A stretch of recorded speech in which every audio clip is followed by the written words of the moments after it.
कालीय दमन। श्री पराशर जी बोले, एक दिन राम को बिना साथ लिए कृष्ण अकेले ही वृंदावन को गए और वहां वन्य पुष्पों की मालाओं से सुशोभित हो गोपगण से घिरे हुए विचरने लगे। घूमते घूमते वे चंचल तरंगों से शोभित यमुना के तट पर जा पहुंचे, जो किनारे पर फेन के इकट्ठा हो जाने से मानो सब ओर से हंस रही थी।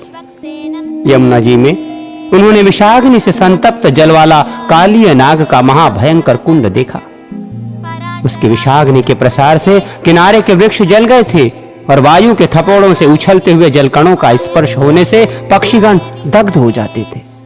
मृत्यु के अपर मुख के समान उस महाभयंकर कुंड को देखकर भगवान मधुसूदन ने विचार किया, इसमें दुष्टात्मा काली नाग रहता है, इसका विष ही शस्त्र है, और जो दुष्ट मुझ अर्थात मेरी विभूति गरुड़ से पराजित हो समुद्र को छोड़कर भाग आया है, इसने इस समुद्रगामिनी संपूर्ण यमुना को दूषित कर दिया है।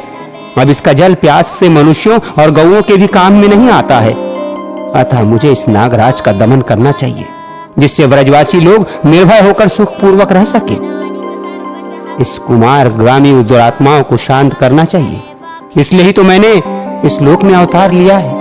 अतः मैं इस ऊंची ऊंची शाखाओं वाले पास ही के कदम्ब वृक्ष पर चढ़कर वायु भक्षी नागराज के कुंड में कूदता हूँ।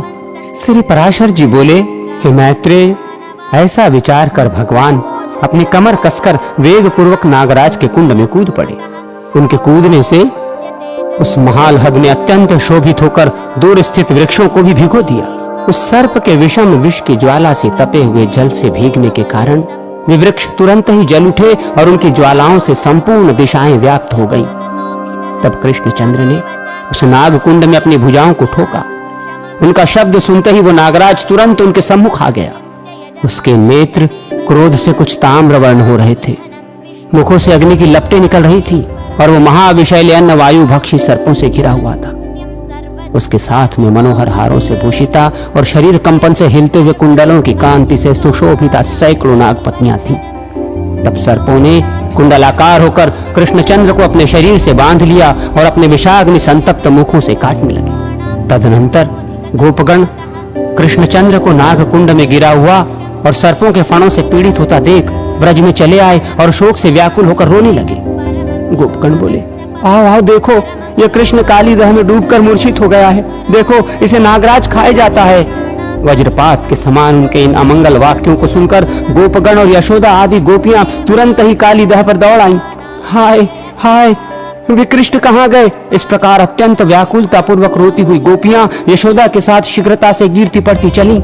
नंद जी तथा अनन्यान्य गोपगण और अद्वितीय विक्रमशाली बलराम जी भी कृष्ण दर्शन की लालसा से शीघ्रता पूर्वक यमुना तट पर आए। वहां आकर उन्होंने देखा कि कृष्णचंद्र सर्पराज के चंगुल में फंसे हुए हैं और उसने उन्हें अपने शरीर से लपेटकर निरुपाय कर दिया है।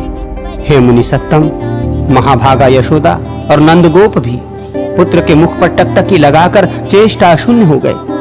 अन्य गोपियों ने भी जब कृष्णचंद्र को इस दशा में देखा तो वे शोकाकुल होकर रोने लगी और भय तथा व्याकुलता के कारण गदगद वाणी से उनसे प्रीति पूर्वक कहने लगी। गोपियां बोली, अब हम सब भी यशोदा के साथ इस सर्पराज के महाकुंड में ही डूबी जाती हैं। अब हमें व्रज में जाना उचित नहीं है।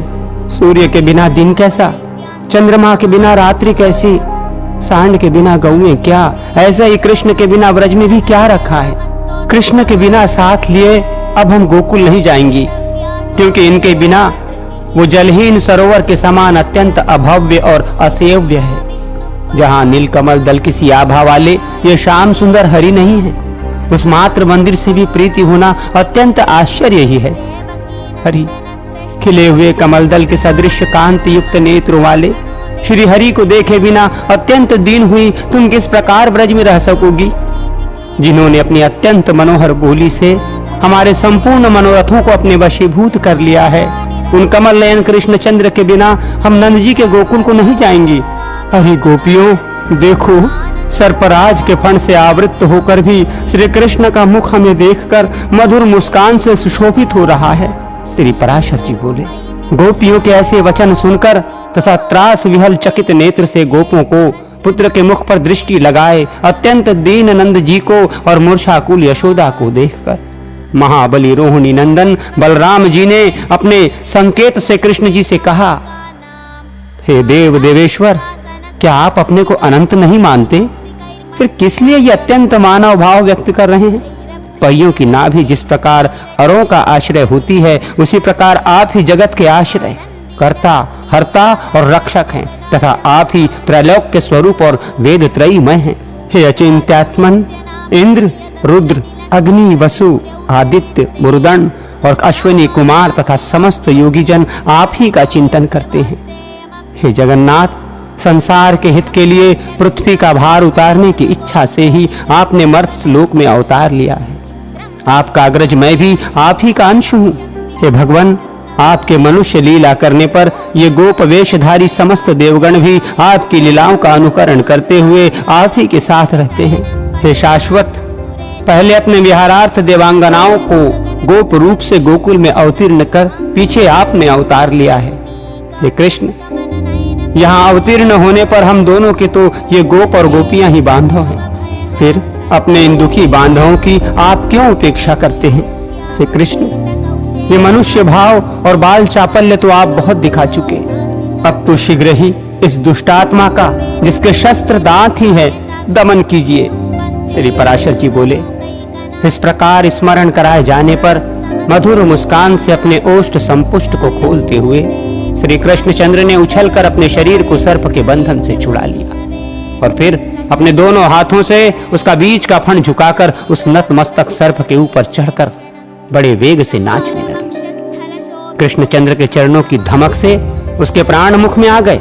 वो अपने जिस मस्तक को उठाता उसी पर कूदकर भगवान उसे झुका देते। श्री कृष्णचंद्र जी की भ्रांति, भ्रम, रेचक तथा दंडपात नाम की नृत्य संबंधी गतियों के ताड़न से वो महासर्प मूर्छित हो गया और उसने बहुत सा रुधिर वमन किया। इस प्रकार उसके सिर और ग्रीवाहों को झुके हुए तथा मुखों से रुधिर बहता हुआ देख उसकी पत्नियां करुणा से भरकर श्री कृष्णचंद्र के पास आई। नाग पत्नियां बोली, हे देव देवेश्वर, हमने आपको पहचान लिया। आप सर्वज्ञ और सर्वश्रेष्ठ हैं। जो अचिंत्य और परम ज्योति है, आप उसी के अंश परमेश्वर हैं। जिन स्वयंभू और व्यापक प्रभु की स्तुति करने में देवगण भी समर्थ नहीं हैं, उन्हीं आपके स्वरूप का हम स्त्रियां किस प्रकार वर्णन कर सकती हैं? पृथ्वी, आकाश, जल, अग्नि और वायु स्वरूप ये संपूर्ण ब्रह्मांड, जिनका छोटे से छोटा अंश है, उसकी स्तुति हम किस प्रकार कर सकेंगी? योगी जन जिनके नित्य स्वरूप को यत्न करने पर भी नहीं जान पाते तथा जो परमार्थ रूप अणु से भी अणु और स्थूल से भी स्थूल है, उसे हम नमस्कार करती हैं। जिनके जन्म में विधाता और अंत में काल हेतु नहीं है तथा जिनका स्थिति करता भी कोई अन्य नहीं है, उन्हें सर्वदा नमस्कार करती हैं। इस कालीय नाग के दमन में आपको थोड़ा सा भी क्रोध नहीं है, केवल लोक रक्षा ही इसका हेतु है। अतः हमारा निवेदन सुनिए। हे क्षमाशीलों में श्रेष्ठ, साधु पुरुषों को स्त्रियों तथा मूढ़ और दीन जंतुओं पर सदा ही कृपा करनी चाहिए। अतः आप इस दीन का अपराध क्षमा कीजिए। प्रभो, आप संपूर्ण संसार के अधिष्ठान हैं और ये सर्प तो आपकी अपेक्षा अत्यंत बलहीन है। आपके चरणों से पीड़ित होकर तो ये आधे मुहूर्त में ही अपने प्राण छोड़ देगा। हे अव्यय, प्रीति समान से और द्वेष उत्कृष्ट से देखे जाते हैं। फिर कहाँ तो ये अल्पवीर ये सर्प और कहाँ अखिल भुवनाश्रय आप, इसके साथ आपका द्वेष कैसा? अतः हे जगत स्वामिन, इस दीन पर दया कीजिए। हे प्रभो, अब ये नाग अपने प्राण छोड़ने ही चाहता है। कृपया हमें पति की भिक्षा दीजिए।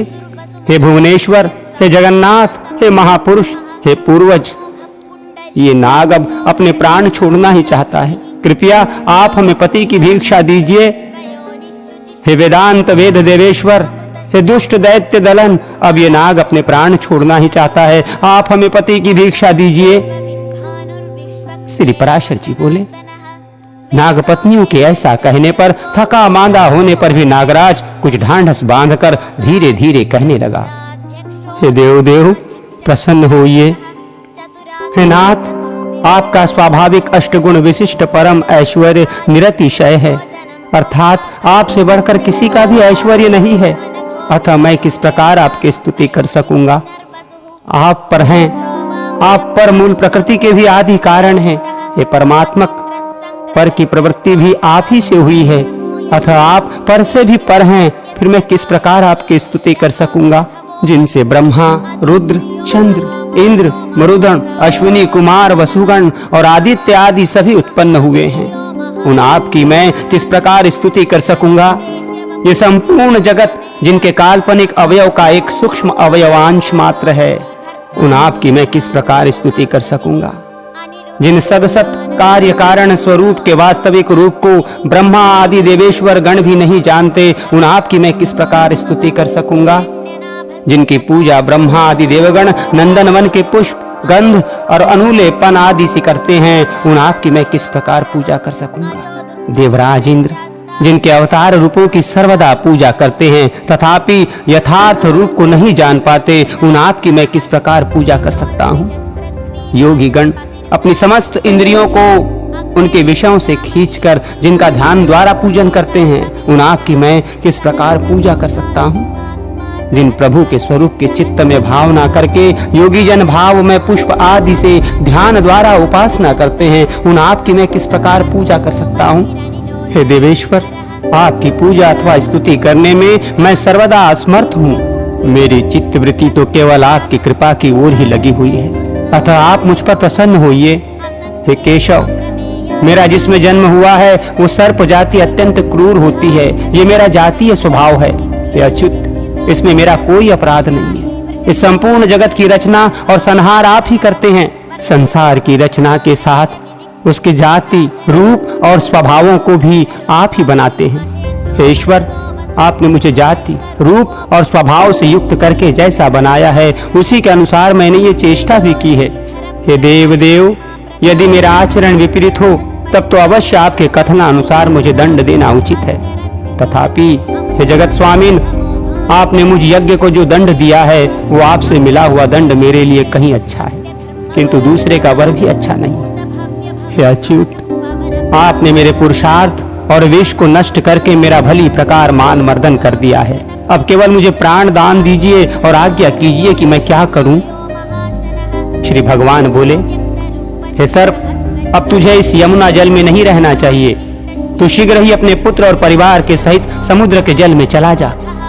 तेरे मस्तक पर मेरे चरण चिन्हों को देखकर समुद्र में रहते हुए भी सर्पों का शत्रु गरुड़ तुझ पर प्रहार नहीं करेगा। श्री पराशर जी बोले, सर्पराज कालिय से ऐसा कह भगवान हरि ने उसे छोड़ दिया और वो उन्हें प्रणाम करके समस्त प्राणियों के देखते देखते अपने सेवक, पुत्र, बंधु और स्त्रियों के सहित अपने उस कुंड को छोड़कर समुद्र को चला गया। सर्प के चले जाने पर गोपगण लौटे हुए मृत पुरुष के समान कृष्णचंद्र को आलिंगन कर प्रीति पूर्वक उनके मस्तक को नेत्र जल से भिगोने लगे। कुछ अन्य गोपगण यमुना को स्वच्छ जल वाली देख प्रसन्न होकर लीला विहारी कृष्णचंद्र की विस्मित चित्त से स्तुति करने लगे। तदनंतर अपने उत्तम चरित्रों के कारण गोपियों से गीयमान और गोपों से प्रशंसित होते हुए कृष्णचंद्र व्रज में चले आए।